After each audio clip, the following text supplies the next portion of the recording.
Hey, it's James Taylor here. I was talking with Chip Eichelberger the other day. Chip was the international point man for Tony Robbins and is a successful keynote speaker in his own right. And we were discussing the rituals we have as speakers and performers before we go on stage. You know, I'm often asked if I get nervous before I speak. My usual reply is that I don't really get nervous, but I do go into a certain state mentally and physiologically before I step on stage. I recently attended a remembrance event organized by the Special Air Service. The SAS are the Special Forces unit of the British Army. These Special Forces guys are in many ways the opposite of those soldiers serving in non-elite units. Studies have shown that before members of the Special Forces go into combat, their cortisol levels actually drop. They get very calm and very focused. The reason their cortisol levels drop is because it's more stressful for them when they have to wait for the unknown. As soon as they know they're about to go into action, the training, mastery, and control kicks in, and they actually feel less anxious. Perhaps because I was a jazz drummer before I was a speaker, I'm very used to going on stages. I was a child when I went onto the stage for the first time, and between the ages of 10 up until my early 30s, I was on stages performing in front of audiences maybe 5 times a week.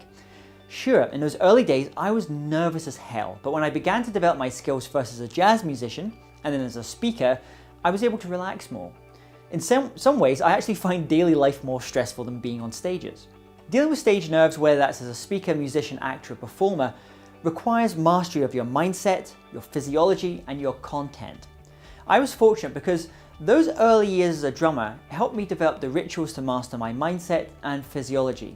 However, as a speaker, it was only when I felt I had developed sufficient mastery of my content that I really began to relax, to improvise, and make those 60 minutes more about the audience than myself. So if you struggle with nerves, spend time ensuring your mindset, physiology, and content is where it needs to be. It's natural to have those butterflies in the stomach before you speak on stage in front of others. Our mind and body is hardwired to avoid rejection. However, if you focus on those 3 areas I mentioned, then not only will your cortisol and stress levels reduce, but you'll enjoy the experience more and be able to provide greater value to your audience. Thanks for watching. Did you enjoy that video? If so, there's 3 things that you can do so we can continue the journey together. The first is to click on the button to subscribe to this channel to get more amazing creativity videos like this. The second is you can get my free book on creativity by just clicking on the image here. And the third thing you can do is watch other videos in this series. Thanks for watching.